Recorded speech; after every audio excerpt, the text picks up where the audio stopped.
Hey, bienvenue sur ma chaîne. Aujourd'hui je suis de retour avec une autre vidéo cover, donc si vous avez envie de savoir comment j'ai fait ça, restez jusqu'à la fin.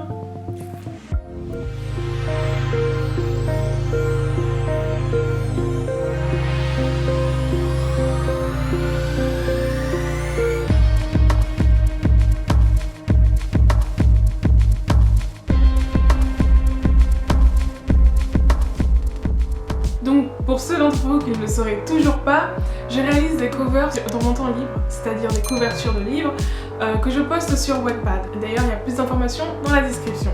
Alors ça peut être des covers pré-made, c'est-à-dire que j'ai déjà pré-réalisé moi-même, ou alors des demandes de covers, donc des gens qui me demandent de réaliser la couverture pour une de leurs histoires.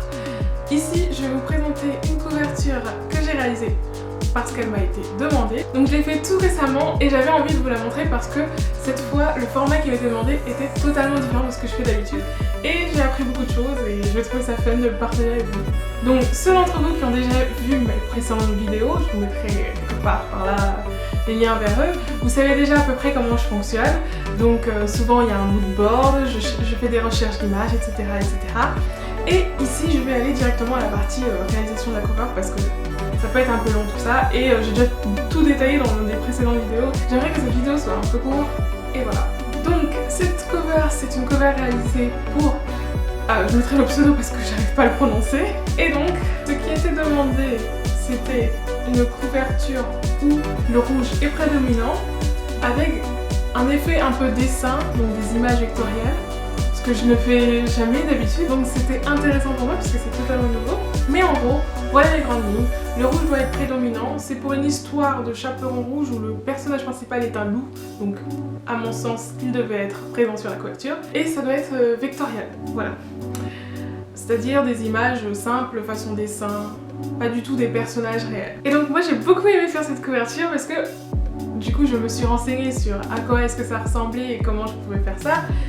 Et j'ai beaucoup appris, mais aussi et surtout j'ai adoré voir la différence entre l'image de base, donc je vous la mettrai là, donc j'ai utilisé qu'une seule image en fait, c'est ça qui est génial, et la couverture finale.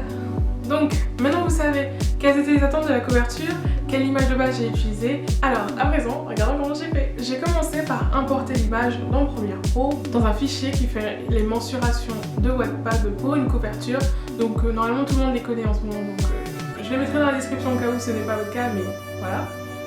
Ensuite, il a fallu donner une autre teinte à cette image. Donc c'est assez simple, quoiqu'au départ, en vrai, il y a plusieurs méthodes. Moi j'ai choisi celle que je vais sûrement vous montrer, parce que je ne peux pas la décrire. Il vaut mieux que je vous la montre.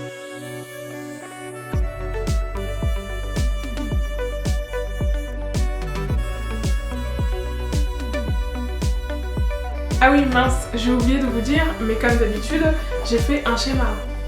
Vous savez à peu près comment je fais. Donc celui-ci il ressemble pas à grand chose parce que je l'ai fait vraiment vite fait et j'ai choisi comme d'habitude deux versions différentes. Parce que oui, je le montre pas toujours, mais je fais toujours deux versions d'une même couverture. Enfin c'est rare que j'en fasse moins. Donc voilà. Aujourd'hui je vais vous montrer les deux versions de cette même couverture aussi. Pour changer un peu. Outre cette petite période de schéma, c'est un peu la période où je fais des recherches d'idées, mais ça vous le savez déjà si vous avez vu ma précédente vidéo, je ne vais pas m'étaler dessus. Outre cette méthode-là, je reviens à ce que je faisais avant. Donc j'ai importé l'image, j'ai choisi le fond, et pour faire la lune, du coup vous vous demandez comment j'ai fait. En fait j'ai utilisé l'outil Form de Photoshop pour dessiner une lune. Alors pourquoi est-ce que j'ai mis une lune? C'est parce qu'à la base, je trouvais que la silhouette n'était pas assez parlante, donc je voulais être sûre qu'on comprenne qu'il s'agissait d'un loup. Donc en fond j'ai mis une lune. Voilà. Pour cette vidéo, je vais expliquer assez rapidement parce que j'aime pas me perdre dans les détails de description, je préfère montrer. En fait, il n'y a pas eu tant de manip que ça. Ce qui m'a pris le plus de temps, c'était de choisir quel aspect esthétique que je donnerais à cette couverture. Donc en fait, c'est toute la partie recherche en amont que je n'ai pas du tout développée ici. Donc après ça, ce que j'ai fait pour améliorer ma couverture, j'ai ajouté un effet brume parce que je me suis rendu compte que j'adore cet effet-là et aussi que ça donne une profondeur à une couverture comme ça. Donc je vais vous montrer la couverture sans rien, sans effet nuageux ou détail, et une avec brume, et vous voyez bien la différence quand même. Enfin bref, les outils pinceaux de Premiere Pro m'aident beaucoup dans les couvertures de ces derniers temps et j'adore ça. Donc ça c'était pour la première couverture, j'en saurai le résultat quelque part ici. J'ai fait bien sûr plusieurs sous-versions de cette couverture là. Comme d'habitude en fait je fais des petites nuances pour voir ce qui plaît le plus à la personne qui fait la demande de couverture. Et si vous voulez les voir, je pense que ce sera beaucoup plus simple si vous allez directement cliquer sur mon cover book parce que si je les mets à la suite, enfin, c'est pas très intéressant pour cette vidéo. On passe à la deuxième version de cette demande de cover, celle que j'ai le plus aimée. Vous me direz votre opinion, je suis curieuse de savoir d'ailleurs laquelle des deux vous préférez. Et donc ici, pour cette version-là, j'ai voulu jouer sur le titre parce que évidemment j'ai oublié de le mentionner, mais le titre c'est Entre chien et loup parce que le titre il a été choisi après que la couverture m'ait été demandée. Je devais d'abord faire des recherches dessus pour voir si c'était possible et ensuite confirmer que j'allais la faire. Bref, une fois que j'ai eu le titre, je me suis dit ah ouais quand même. Je peux jouer sur cette opposition, ce double sens, entre chien et loup. Donc j'ai voulu jouer sur cette opposition là et tout de suite j'ai pensé à l'aspect incliné. Je sais pas comment expliquer ça mais schématiquement en gros vous avez un rectangle et vous avez au milieu un truc en diagonale qui divise. Je trouve cette construction en image très intéressante, surtout quand il y a une opposition. Et j'avais envie de la tester, ça faisait un moment d'ailleurs que j'imaginais la faire et je l'ai tout simplement jamais encore fait. Et donc voilà, j'ai joué dessus. Donc j'ai utilisé l'image d'une silhouette d'un homme parce que je savais que, d'après ce que m'avait dit l'auteur, le personnage principal est un loup mais aussi un homme. Donc voilà. Donc j'ai utilisé j'ai pris l'image d'une silhouette d'un homme. Ensuite j'ai pris l'image d'une silhouette d'un loup. Et j'ai utilisé les mêmes limites.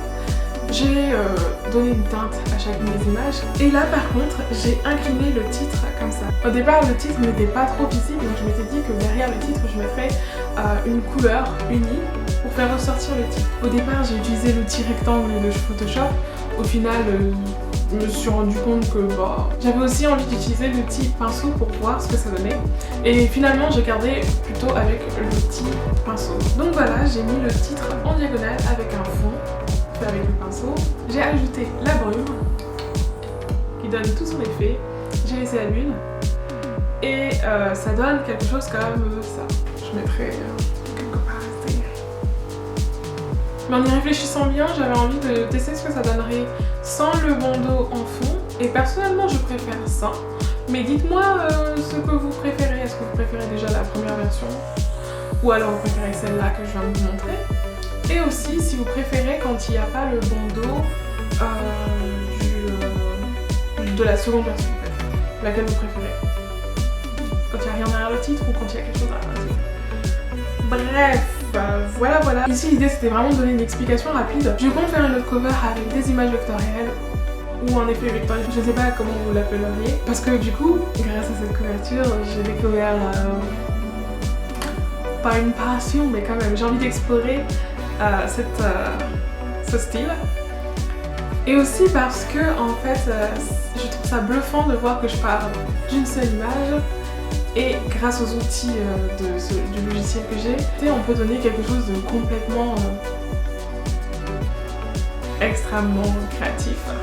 Disons que ce style travaille ma créativité autrement puisque au lieu de me focaliser sur l'aspect esthétique des personnages, parfois on me demande des critères précis du type la fille doit avoir les cheveux violets ou un tel doit avoir les yeux bleus, ce genre de choses.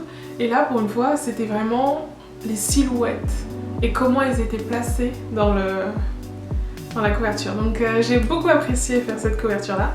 Si vous voulez voir plus de réalisation de couverture de livres, dites-le moi parce qu'en fait je sais même pas si ça vous intéresse. Enfin moi ça m'intéresse donc j'ai envie de le partager donc je vais le partager, mais si ça vous intéresse je pense que je le ferai encore plus parce que en vrai je fais beaucoup plus de couverture que ce que je montre. Ce sera tout pour cette vidéo parce que j'ai envie de la faire très courte et je pense qu'en plus je parle depuis des siècles. Merci beaucoup d'avoir regardé, si ça vous a plu n'hésitez pas à mettre un pouce vers le haut et à commenter ou même vous abonner parce que ça fait plaisir. Moi je vous dis à bientôt dans une autre vidéo. Bye.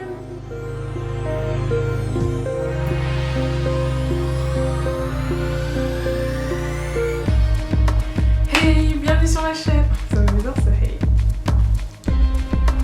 Le principe est simple, parfois. Et du coup.